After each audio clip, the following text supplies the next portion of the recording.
കർത്താവായ യേശുക്രിസ്തുവിന്റെ അത്ഭുത നാമത്തിന് സ്തുതി. സഹോദരൻ ജോയ് തോമസിന്റെ സന്ദേശങ്ങളിൽ നിന്നും പരിഭാഷപ്പെടുത്തിയ പ്രഭാത ധ്യാനത്തിലേക്ക് ഏവർക്കും സ്വാഗതം.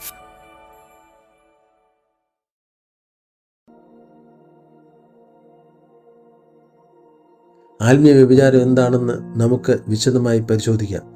വ്യഭിചാരിണികളായുള്ളവരെ, ലോകസ്നേഹം ദൈവത്തോട് ശത്രുത്വമാകുന്നു എന്ന് നിങ്ങൾ അറിയുന്നില്ലയോ?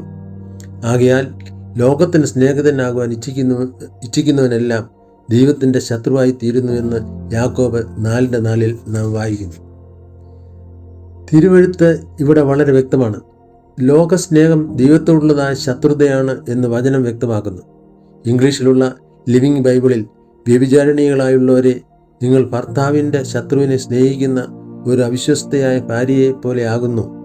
എന്തുകൊണ്ടെന്നാൽ ലോകസ്നേഹം ദൈവത്തോട് ശത്രുത്വമാകുന്നു എന്ന് നിങ്ങൾ അറിയുന്നില്ലയോ? ആകയാൽ ലോകത്തിൻ്റെ സ്നേഹിതൻ ആകുവാൻ ഇച്ഛിക്കുന്നവനെല്ലാം ദൈവത്തിൻ്റെ ശത്രുവായി തീരുന്നു എന്നാണ് പ്രതിപാദിച്ചിരിക്കുന്നത്. ഇതാണ് ആത്മീയ വ്യഭിചാരമെന്ന് നാം മനസ്സിലാക്കണം. ഇന്ന് നമുക്ക് ചുറ്റുമുള്ള സഭാലോകം ലൗകികതയ്ക്ക് വളരെയധികം കീഴടങ്ങിയിരിക്കുന്നതായി നാം കാണുന്നു. ഒരു വശത്ത് ലോകത്തെ നേടുവാനുള്ള അവളുടെ ആവേശത്തിൽ അവൾ ലൗകികമായി മാറിയിരിക്കുന്നു. മറുവശത്ത് അവൾ ലോകത്തെ നേടുവാൻ ആഗ്രഹിക്കുന്നു. നാം ലോകത്തെ നേടുവാനല്ല, ലോകത്തെ ജയിക്കുന്നതിനും ക്രിസ്തുവിനെ നേടേണ്ടതിനും നാം വിളിക്കപ്പെട്ടിരിക്കുന്നുവെന്ന് നമുക്ക് മനസ്സിലാക്കാം. എന്നാൽ ഇന്ന് ബാബിലോൺ ലോകത്തെ നേടുവാനുള്ള വിലപേശലിൽ ലോകവുമായി ഒന്നായി മാറിയിരിക്കുന്നു. സഭ ലോകത്തിന് വെളിച്ചം കൊടുക്കേണ്ട ദൈവത്തിൻ്റെ നിലവിളക്കാണ്. സഭ മലമേലുള്ള പട്ടണം പോലെയാണ് എന്ന് വചനം പ്രതിപാദിക്കുന്നു. ജാതികൾ അവളുടെ വെളിച്ചത്തിലേക്ക് വന്ന് അവളുടെ വെളിച്ചത്തിൽ നടക്കണം എന്നാണ് ദൈവം ആഗ്രഹിക്കുന്നത്. അവൾ ലോകത്തിലേക്ക് പോകണമെന്നല്ല, ഈ ലോകത്തിൽ നിന്ന് സഭ വേറിട്ട് നിൽക്കണമെന്നതാണ് സഭയെക്കുറിച്ചുള്ള ദൈവത്തിൻ്റെ ചിന്ത. സഭാലോകത്ത് ഇന്ന് മനുഷ്യജ്ഞാനം വളരെയധികം പ്രവർത്തിക്കുന്നുണ്ട് എന്ന് നമുക്ക് മനസ്സിലാക്കാം. അവൾ ഇന്ന് ലോകവുമായി ഒന്നായി തീർന്നിരിക്കുന്നു. ഇന്ന് അനേകർ വ്യാജസഭയെ ശക്തിയും വിശുദ്ധിയുമുള്ളവളായി കാണുമ്പോൾ അപ്പോസ്തലനായ യാക്കോബ്, നീ വ്യഭിചാരിയും അവിശ്വസ്തയുമായ ഒരു ഭാര്യയെ പോലെയാണ്, നീ വഞ്ചകയാണ്, എന്തുകൊണ്ടെന്നാൽ നീ നിന്റെ ഭർത്താവിൻ്റെ ശത്രുവായ ലോകത്തെ സ്നേഹിക്കുന്നു എന്ന് പറയുന്നു. അതാണ് ബാബിലോണിൽ പ്രകടമാകുന്ന വ്യഭിചാരം. അത് ആത്മീയ വ്യഭിചാരമാണെന്ന് നമുക്ക് മനസ്സിലാക്കാം. കർത്താവ് ഈ ലോകത്തിലേക്ക് വന്നു എന്നും ഈ ലോകം അവനെ വെറുത്തു എന്നും നമുക്ക് അറിയാം.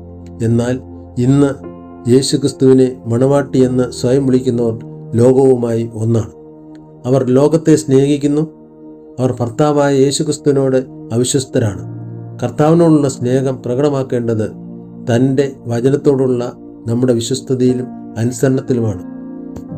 എൻ്റെ കൽപ്പനകൾ ലഭിച്ച് പ്രമാണിക്കുന്നവൻ എന്നെ സ്നേഹിക്കുന്നവൻ ആകുന്നു. എന്നെ സ്നേഹിക്കുന്നവനെ എൻ്റെ പിതാവ് സ്നേഹിക്കുന്നു. ഞാനും അവനെ സ്നേഹിച്ച് അവന് എന്നെ തന്നെ വെളിപ്പെടുത്തും എന്ന് യോഹന്നാന്റെ സുവിശേഷം 14-ാം അധ്യായം 21-ാം വാക്യത്തിൽ കാണുന്നു. പ്രിയപ്പെട്ടവരെ, ഇന്ന് സഭാലോകം മുഴുവനും ദൈവവചനത്തെ അവരുടെ സൗകര്യാർത്ഥം വളച്ചൊടിക്കുന്നു. അതാണ് ബാബിലോണിൽ കാണുന്ന വഞ്ചന. കാരണം അവൾ അത്രമാത്രം മണവാട്ടിയെപ്പോലെ നടിക്കുന്നു. ആകയാൽ ഇന്ന് എല്ലാവരും അവളുടെ അടുത്തേക്ക് ആകർഷിക്കപ്പെടുന്നു. പ്രിയരെ, നാം നമ്മുടെ ജീവിതത്തിൽ ബാബിലോണാൽ ആകർഷിക്കപ്പെടുകയും സ്വാധീനിക്കപ്പെടുകയും ചെയ്യുന്നുണ്ടോ എന്ന് നമ്മുടെ ജീവിതങ്ങളെ പരിശോധിക്കാം. നമ്മുടെ വ്യക്തിഗത ജീവിതത്തിൽ ബാബിലോണിൻ്റെ വഞ്ചന കടന്നു വരാതിരിക്കുവാൻ നമുക്ക് സൂക്ഷ്മതയുള്ളവരാകാം. ദൈവം നമ്മെ വിളിച്ചിരിക്കുന്നത് കർത്താവായ യേശുക്രിസ്തുവിൻ്റെ മഹത്വമുള്ള മണവാട്ടിയുടെ ഭാഗമാകുവാനാണ്. എന്നാലും പലർക്കും ഈ സന്ദേശം സ്വീകരിക്കുവാൻ കഴിയുന്നില്ല. അത് നമ്മുടെ ജഡീക മനുഷ്യന് സ്വീകരിക്കുവാൻ എളുപ്പമല്ല. അതിന് നമ്മുടെ സ്വയത്തെയും ജഡത്തെയും വെറുക്കേണ്ടത് അനിവാര്യമാണ്. അതിന് കർത്താവ് വെറുക്കുന്നതിനെ വെറുക്കേണ്ടതും കർത്താവ് സ്നേഹിക്കുന്നതിനെ സ്നേഹിക്കേണ്ടതും ആവശ്യമാണ്. നമ്മുടെ ജീവിതത്തിൽ നാം ഇത് പഠിക്കേണ്ടതുണ്ട്. ബാബിലോണിൻ്റെ ആത്മാവ് നമ്മിൽ ഉണ്ടോ എന്ന് നമുക്ക് പരിശോധിക്കാം. ഈ ലോകത്തിൽ നിന്ന് നമുക്ക് പൂർണ്ണമായും വേർപിരിയാം. വേർപാടിൻ്റെ ഉപദേശം വ്യാജസഭയ്ക്ക് അംഗീകരിക്കുവാൻ കഴിയാത്ത ഒന്നാണ്. ഇന്ന് പലർക്കും അത് അംഗീകരിക്കുവാൻ കഴിയുകയില്ല. എന്നാൽ നമുക്ക് കർത്താവിനോട് അനുസരണമുള്ളവരായിരിക്കാം. അവൾ തന്നെത്താൻ മഹത്വപ്പെടുത്തി, പുളച്ചിടത്തോളം അവൾക്ക് പീഡയും ദുഃഖവും കൊടുപ്പീൻ. രാജ്ഞിയായിട്ട് ഞാൻ ഇരിക്കുന്നു, ഞാൻ വിധവയല്ല, ദുഃഖം കാണുകയുമില്ല എന്ന് അവൾ ഹൃദയം കൊണ്ട് പറയുന്നു. വെളിപാട് പുസ്തകം 18:7. അവൾ തന്നെ തന്നെ എത്രമാത്രം മഹത്വപ്പെടുത്തി സുഖലോലുപയായി ജീവിച്ചുവെന്ന് ഈ വചനഭാഗത്തിൽ നാം കാണുന്നു. ഇത് ബാബിലോണിൻ്റെ മറ്റൊരു അടയാളമാണ്. ഈ അടയാളം അവൾ തന്നെ മഹത്വപ്പെടുത്തുന്നു. നമ്മിൽ ഈ പ്രവണത ഉണ്ടോ എന്ന് നമുക്ക് ദൈവഹിത പരിശോധന നടത്താം. ആത്മീകനോ സകലത്തെയും വിവേചിക്കുന്നു, താൻ ആരാലും വിവേചിക്കപ്പെടുന്നതുമില്ല. 1 കൊരിന്ത്യർ 2:15. ഇത് നമ്മുടെ ആത്മീയ കർത്തവ്യമാണ്. നാം നമ്മെ തന്നെ വിധിച്ചാൽ വിധിക്കപ്പെടുകയില്ല. വിധിക്കപ്പെടുന്നുവെങ്കിലോ നാം ലോകത്തോട് കൂടെ ശിക്ഷാവിധിയിൽ അകപ്പെടാതിരിക്കേണ്ടതിന് കർത്താവ് നമ്മെ ബാലശിക്ഷ കഴിക്കുകയാകുന്നു എന്ന് ദൈവവചനം നമ്മളെ ഉദ്ബോധിപ്പിക്കുന്നു. തന്നെ മഹത്വപ്പെടുത്തുന്നത് ഇന്ന് സഭാലോകത്ത് നാം കാണുന്ന ഒരു മഹാമാരിയാണ് എന്ന് നാം മനസ്സിലാക്കണം. ഇത് ലോകത്തിൽ നിന്ന് സഭ സ്വായത്തമാക്കിയ ഒന്നാണ് എന്ന് നാം ഓർക്കണം. ഇത് ബാബിലോണിൻ്റെ അടയാളങ്ങളിൽ ഒന്നാണ്. അവിടെ എല്ലാം അളക്കപ്പെടുന്നത് വലിപ്പത്തിൻ്റെ മാനദണ്ഡത്തിലാണ്. സഭ, ശുശ്രൂഷ, പ്രവർത്തനങ്ങൾ എന്നിങ്ങനെ എല്ലാം ആ മാനദണ്ഡത്താലാണ് അളക്കപ്പെടുന്നത്. അംഗസംഖ്യ, പ്രശസ്തി, പേര്, വലിപ്പം എന്നിവയുടെ അടിസ്ഥാനത്തിൽ എല്ലാറ്റിൻ്റെയും മൂല്യം കണക്കാക്കപ്പെടുന്നു. ശാഖകളുടെ എണ്ണം, പ്രവർത്തകരുടെ എണ്ണം, പൊതുക്ഷേമ പ്രവർത്തനങ്ങൾ എന്നിവയുടെ മാനദണ്ഡത്തിൽ വലിപ്പവും നേട്ടങ്ങളും നിശ്ചയിക്കപ്പെടുന്നു.